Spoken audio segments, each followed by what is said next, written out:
kits. Now, I got a new one in the mail.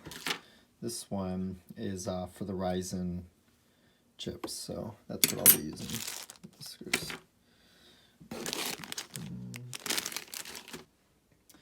Okay, so here's all the stuff that it's packaging, so we can kind of take a look.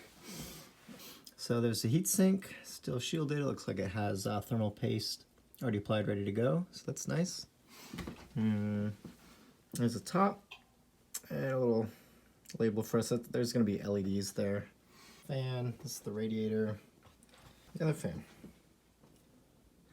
Alright, so first we got to remove the AMD Ryzen heatsink, the one that I had in there. So there's 4 screws that we'll have to take out. You can see the back plate. I can access it through this case, so I don't have to take the whole motherboard out, which is nice. There's no screws on the back, which is actually pretty cool, but the plate will come out. So this cable down here is the RGB header cable from the fan, so we gotta remove that. And then up here is just the regular fan cable, so we'll remove that as well. Alright, so we're cleaning the thermal paste off the chip. I already cleaned part of it, but I just wanted to film. So we have our rubbing alcohol, a like microfiber cloth that won't leave little lint things, and I already put rubbing alcohol on it. There's some of the stuff, and then basically you just kind of scoop it up. I'm gonna get the big pieces first, and then I'll go over it again with a little bit more alcohol to get the rest. There's still kind of a thin layer on there. Yeah, it's looking pretty good. And it's a good idea to clean the heat sink so that it's ready if it's going to be used again. So you just do that the same way. Alright, so take the front panel off the case, and then you have this nice little filter. Anyway, the fans are going to go in here. You can kind of see there's for one and then the other. So they'll go in first, and then the radiator will connect. Now the way the fans go, so if you look at the fans already, they have the logo here, and then like this one, the logo's out here. Basically what that means is the idea of the case is air is coming in through here. I mean, right now there's no fan, but there could be fans. The idea is the air is going to bring it in here, it's going to get warmer, and then it's going to, this is an exhaust, and hot air rises anyway, so that's why this one's blowing out, and then this one is also going to blow out through there. Oh yeah, that's my little corgi pillow, says hi. When we mount these fans, here you can see there's 2 sides. There's 2 of them. Basically, we want them mounted with the logo facing in. So the boring side on the outside. And that is going to push the air across from right to left through the radiator into the case, and then these will be the exits. So yeah, the positive of this is you're bringing cool air from the outside that goes across the radiator. The CPU stay cooler. The downside of this way is, you know, that air gets warmer as it goes through the radiator, cooling down the CPU, and then it's the air that then gets blown across the rest of the case is a little bit warmer. So, but yeah, if it's going to be in the front, that's the way you want to do it. If you wanted a different configuration, you have to put the radiator on the top or the back. But this case, the back really isn't a good idea. And then you could fit like a larger one on the top, but you can't fit a dual radiator. So I'm not going to do that. But if you did it that way, then you just have fans here that are blowing cool air across, and then the radiator would be up here, and you know, then it's still going to take air out.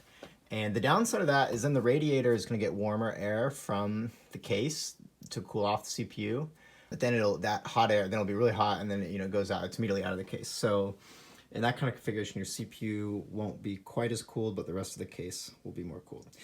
Anyway, it's not that big of a deal either way, unless you're getting a crazy overclocking. In that case, you're probably wanting a different system, like a different case of full water cooling, all that kind of thing. But for an all-in-one and for what we're doing, this is going to be great. And yeah, it's all going to be in the front here. And just to make things easier, we're going to take off the dust cover. Just helps us see on the S340 it's just attached with two magnets there, so just pull them off.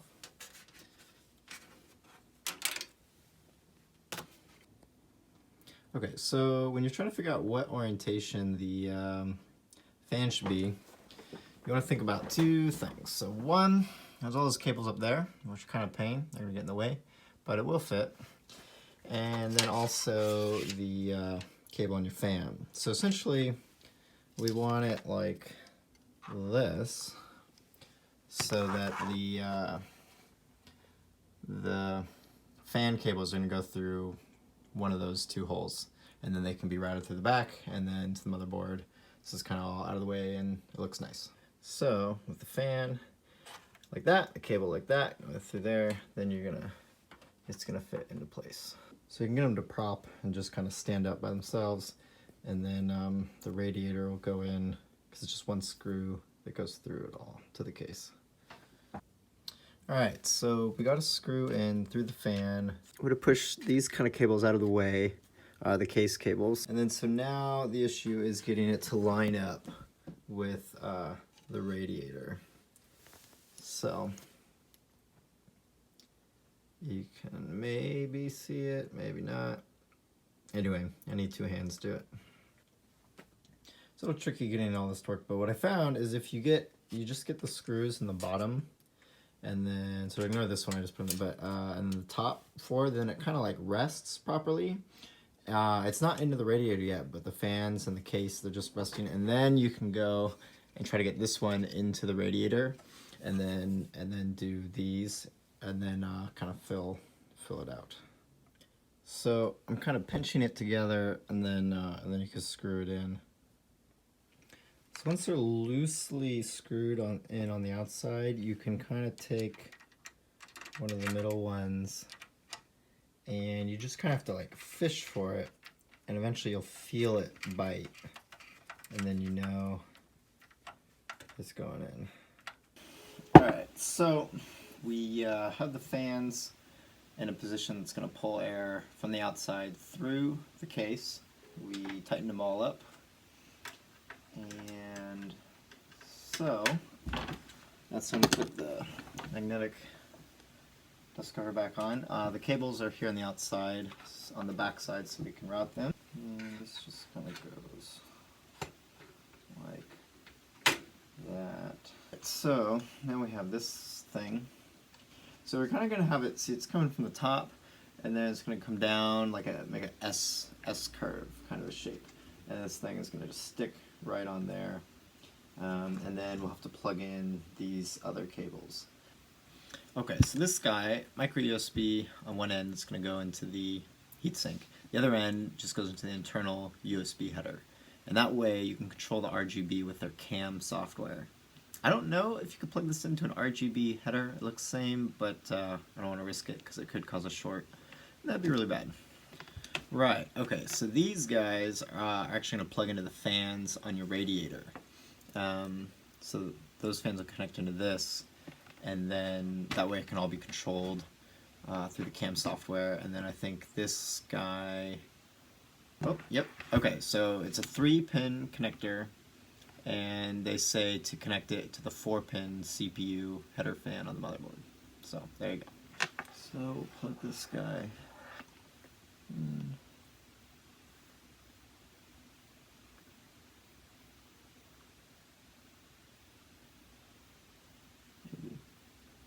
Yeah, so it can only go in one way. It's kind of tight, but there are grooves, so it won't go in it all the other way. So I know this is the right way, but so you kind of got to think where you want to route the cables, get them out of the way. USB's way at the bottom, so try to hide it. I'm sticking it up through here. It's going to go on the back side. Well, then as you can see, it takes a little bit of finagling to get all the wires kind of routed through those holes in the case to get on the back side of the case. You definitely want to do that though. It just looks a lot cleaner and actually makes it easier to route, so it's worth the effort. And then this guy is just going to plug in the CPU fan header up there. So I'm going to go ahead and snap this back on because I don't think anything there. I just want to make sure. So one of the tricky things about this is you just gotta check for the cables behind. So as you're snapping it closed, you don't want to pinch any of the fan cables. And so that's what I'm checking right here.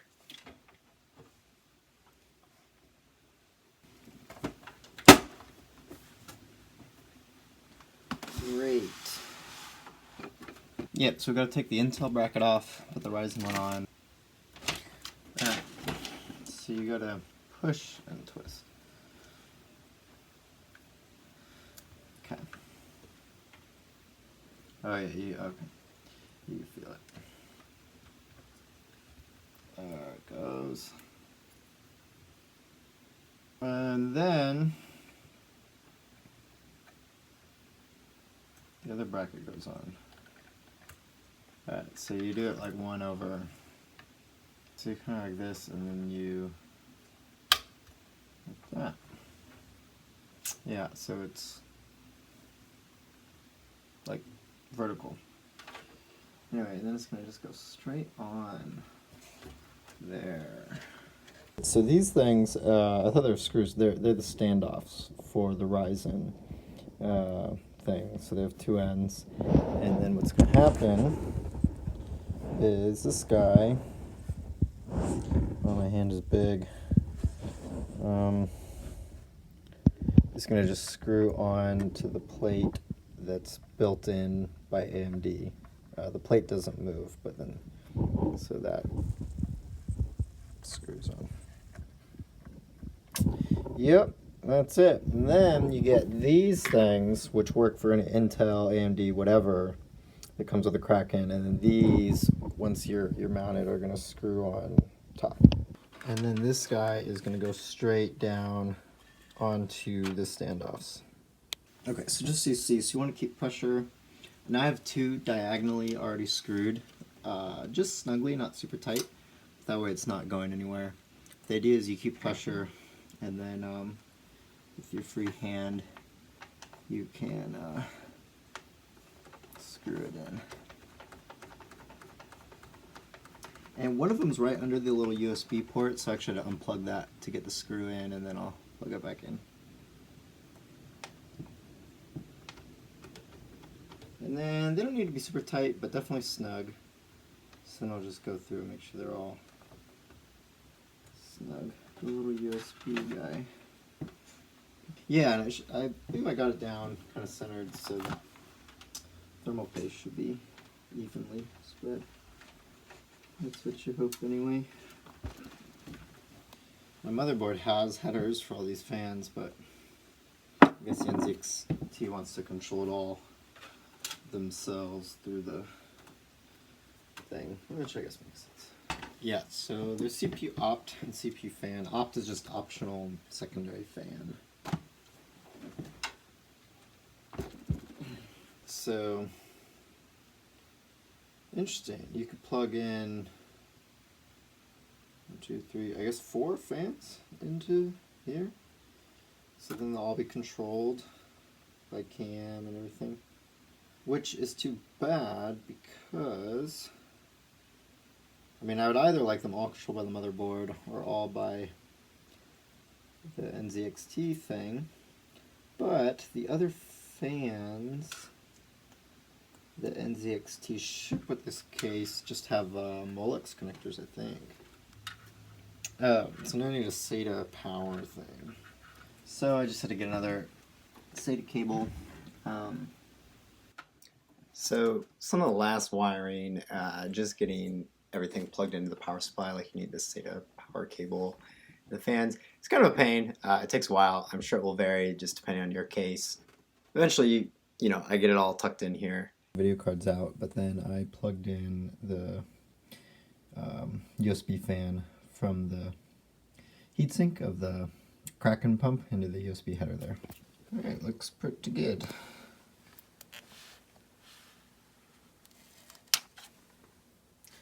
Alright, it's all done. So, it's looking pretty good.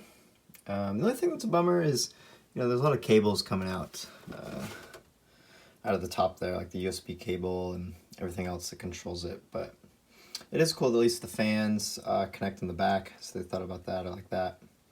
And yeah, we'll turn it on. Cool, we got all hooked up. Let's turn it on. Hey.